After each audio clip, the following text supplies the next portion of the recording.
Hello and welcome to Analyze That. Today I want to talk about this show called King's Court, okay? It is absolutely messy and I've been thinking about it so much, and I've been watching reels and on Instagram and watching YouTube reviews and all these things, but I'm like not seeing the analysis that I want to see. I feel like people aren't touching on the things that I want to talk about, and so I've just decided to just start a channel to talk about this show. Anyways, the premise of the show is that you have these three famous middle-aged men who are quote-unquote looking for love. And one has to assume that despite all of the opportunities they've had to meet someone, and despite their quote-unquote high-value status, or maybe because of it, they've been unsuccessful at finding love, okay? So now they're coming on this show to get help with finding the one, basically. One of their main complaints is that dating as a celebrity is really hard, which is understandable because perhaps civilian women don't understand the lifestyle or whatever. I don't know. So that's like their main concern coming into the show. That they're looking for a woman who's going to understand their lifestyle, who's going to be able to stand next to them and not be all googly-eyed and be a groupie or whatever. That's what I picked up from what they were putting down. So this is how I see these guys from the get-go. I'm going to give you our cast of characters here. First, we have Tyson Beckford, who is, everyone knows he's a male model. Even I, all the way in South Africa, know about Tyson Beckford. He's one of the most famous male models in history. And basically he's 53 now, and he feels like he's so old that he has to settle down. So after all of those years of playing in women's faces, he's ready to like settle down and set down roots, which is great for him. But I'm like, why did it take you so long? And why were you playing in women's faces for that whole time? But anyways, this is how it's coming off in the first episode. Then you have Carlos Boozer. He's a former NBA player. This was my first time hearing about him, actually. I had never heard of him before this show. And his main concern is that he feels like women basically scout him out. Like the women he meets seem more interested in his career and in his accolades than they do to him as a person. So now he's looking to meet someone who wants him for him. He actually wants to be in a serious relationship with someone who's not a groupie. To put it simply, that's what he's saying here. And even though he's been married before, he's open to marriage again. That's a very important point to make about Carlos, okay? Just keep that in mind. And then we have Thaddeus. Thaddeus, I think, is a former WWE champion. I don't know if he's still in the WWE, but like he is a former champion.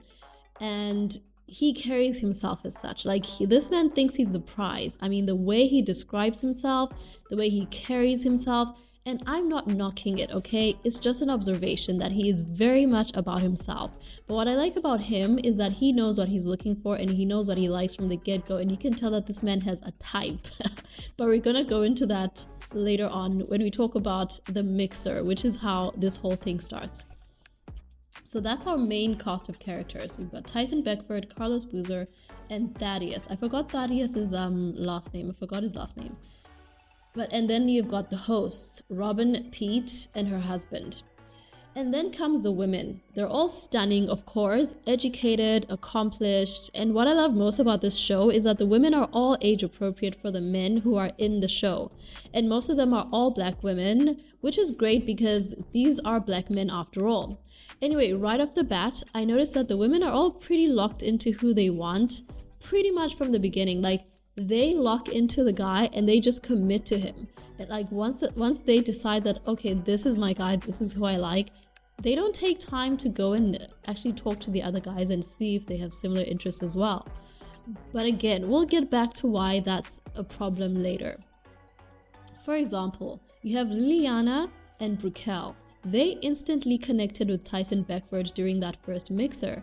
And you don't really see them interacting with any of the other guys after that. They're pretty much locked in with Tyson from that point on, and they commit to him immediately. Now, what's interesting about their first interaction with Tyson is that within minutes of knowing these women, he's already bawling his eyes out, crying about his ex. He basically trauma dumps on these women who are practical strangers to him. And I don't know about you, but in my experience, whenever a man front loads you with this much vulnerability, quote unquote, he's usually manipulating you and is part of a larger love bombing strategy. I mean, I've had a man be super open with me early on and I thought he was being sensitive and emotionally available, only to find out that he was just using that to get into my pants basically. So now whenever I see a man doing that, it just sets off red flags immediately, because I'm like, I've seen this MO before, I've seen this strategy, I know what he's doing. But unfortunately, Raquel and Liliana, they eat this up, because in their minds, they're thinking, oh, he's so vulnerable, he's so open. But ladies, emotional vulnerability, especially very early on when you're still in the talking stages with a guy, does not always equate to emotional availability, especially in the long term. In fact, if a man is overly emotional early on with you, that usually means that he's trying to manipulate you, because men know how compassionate and empathetic women are, and they will use that to hook you emotionally to them. And that's what Tyson is doing here. And that's one of the things that I'm not seeing people talk about. Like, they just kind of gloss over this very red flag behavior. And I don't even blame Raquel and Liliana for falling for this, because like I said, I fell for it before. So I understand what it's like to think that a man is being honest and vulnerable when he's just literally just manipulating you. Anyway, it turns out that out of his two main connections, Liliana and Raquel, Tyson actually has a bit of a past with Raquel. Not really a past, it's more like he DM'd her on Instagram and he complimented her, and that was pretty much it. But like, that serves as the basis of their initial interaction. And then you have Liliana, who I feel really bad for, because in her confessional, she mentions how she always falls for the bad boy, and she has a history of building men up only for them to go on and become a blessing for someone else. And it's really sad, because she's pretty much repeating the same pattern now with Tyson. Like, Tyson is not a good dude.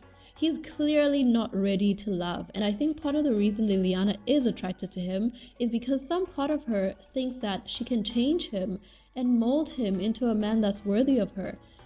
And of course, it doesn't help that Tyson keeps going on about how he's a changed man now. But honestly, it's so clearly untrue. And it's so clear how unserious he is to me from the get-go. And I'm just, just befuddled at how these women are taking him seriously at all. So anyways, he then takes them on a first date.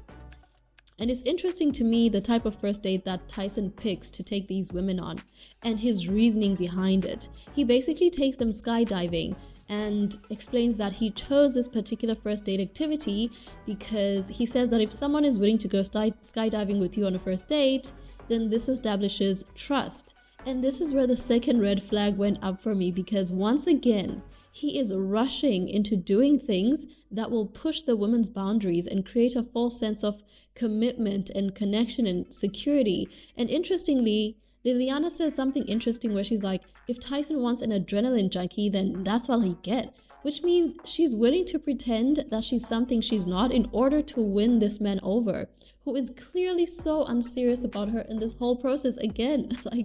I'm like, how are they not seeing this? But of course, it's easy for me to say that as someone who's looking from the outside in, who has a bird's eye view. And I totally get what it's like when you're in the thick of it. You don't see the forest for the trees at all. And on the other hand, maybe Liliana realizes that she's in a competition and she has to do whatever it takes to win. Maybe that's what it is. All I know is she's sounding hella delusional in her confessionals in episode 1. And I was just like, girl, get a grip. So anyway, after this comes my favorite couple thus far, Janae and Carlos. Now these two made an instant connection from the moment Carlos walked in. They spotted each other from across the room, and he was like, I want her, because she was wearing this pink dress and she was making eyes at him. So he literally made a beeline for her the moment the mixer started. And according to Carlos, what he likes most about Janae, and this is what he says in the confessionals, he says he likes the fact that she's not googly-eyed for him. She's not impressed by his celebrity. They just have a genuine spark, which makes sense because Janae kind of comes from a famous or semi-famous family, because her dad, I think, played an instrument for Earth, Wind and Fire. So she grew up she understands the lifestyle basically. So they're on the same page with that. But then again, of course, Carlos has to mingle and meet other women. He can't just connect with one person, call it quits. That's not the nature of the show, right?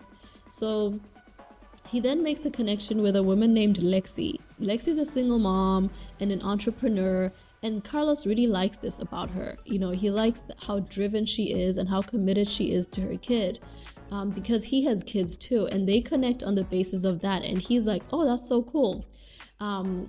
which brings me to something interesting. Quick sidebar.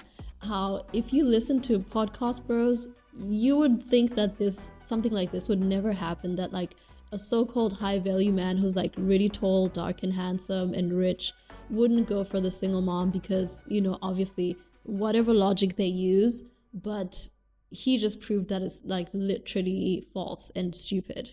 Anyways, so that's what draws him to Lexi.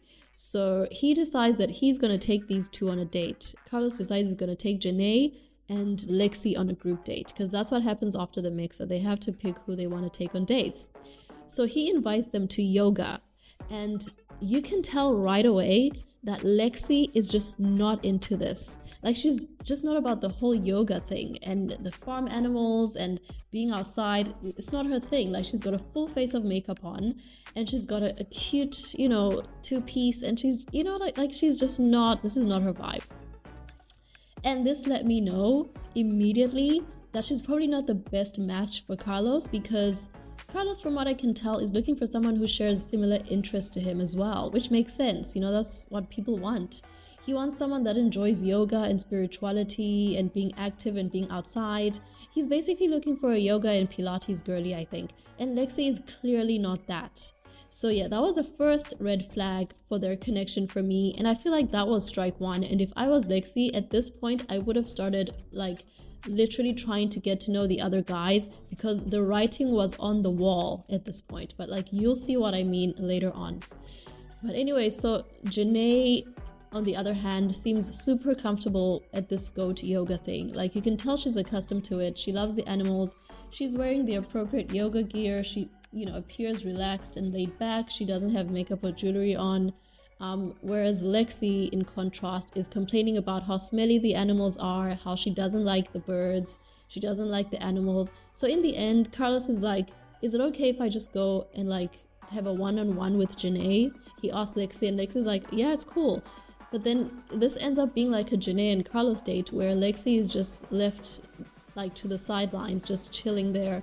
She becomes a third wheel in a way, and it's really sad to watch. But again, this is like the first red flag that I think she should have realized, that other than them being both parents, they don't really have much else in common.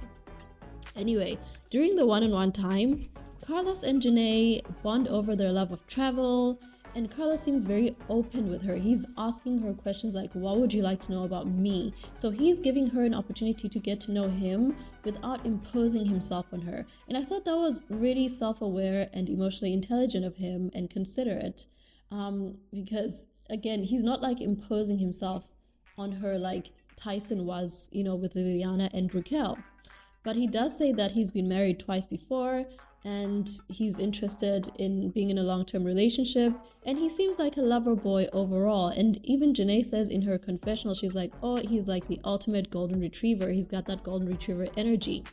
And he certainly says all the right things and seems very intentional in his connection with Janae, but there's still something about him that I am like not clocking it. I'm watching the first episode, and I'm like, there's just something I'm not talking about this guy. There's something in the background, and I might be wrong, and I hope I am, but I feel like there's something very covert about him, because he's clearly self-aware, which is a good thing.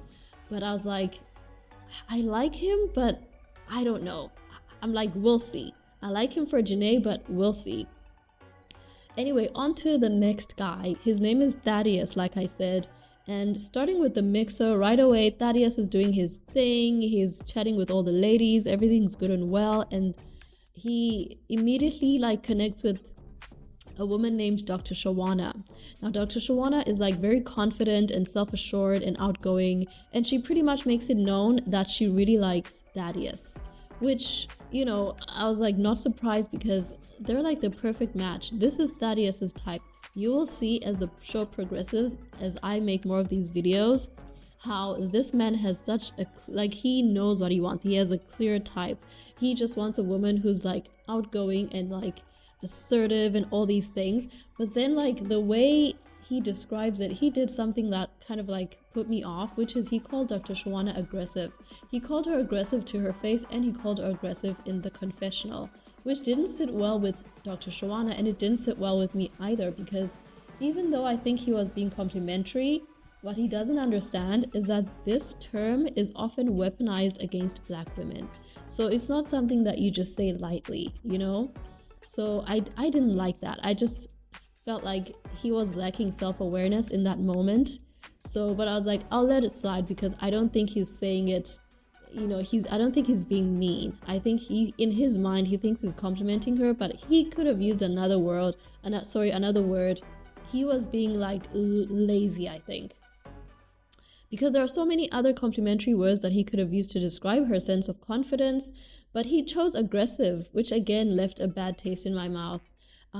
Anyway, another woman he chats with is Jane, who I think is the only white woman in this process at this point of the show. And what's interesting about their interaction is that when Thaddeus asked her if she's ever been with a Black man before, she basically says yes. And then later on in her confessional, she reveals that she lied about that. And that just made me feel sad because it shows a certain level of desperation that is just so awful to behold. And I feel she shouldn't be desperate because she seems to have her life together and has so much going on for her. So for her to think that she's somehow incomplete because she doesn't have a man is just so sad to me. She really doesn't have to stoop to lying in order to get a man, and she doesn't need to get a man in order to feel complete. And I wish she realized that. I wish more women realized that. But anyways, that's obviously not what we're here for because this is a dating show. So yeah. Anyway, so Thaddeus ends up taking Dr. Shawana and another girl that he connected with named Jasmine on his date, because remember, they have to do a group date. So his group date, it's Dr. Shawana and Jasmine. They basically go painting. And I noticed right away that he really likes Dr. Shawana, and he likes how forward and outgoing she is, and he keeps mentioning how he likes that about her. Jasmine, on the other hand, was kind of a third wheel at the beginning of the date, and I don't think she lacks confidence at all. I think she's just one of those people who takes her time to warm up to a situation, and then once she's warmed up, she like rises to the occasion and, you know, she starts getting involved. And that's exactly what happens. Later on in the date, you see her really flirting with Thaddeus, and the date takes on a very fun and playful turn for all three of them, really, which was interesting to watch.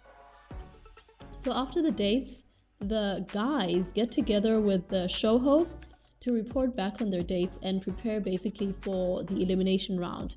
And unfortunately, Jenny, Lexi, and Jasmine end up in the bottom three, which means they have to go to another mixer and spend time with the guys some more to see if they can get another chance. And during this part of the process, it becomes very clear to me that some of these women are unfortunately pick-me's, especially Jenny and Lexi. And I want to call them out specifically because Lexi says something in her confessional to the effect of she doesn't compete, she completes, or something like that, which to me is such a pick-me statement to make.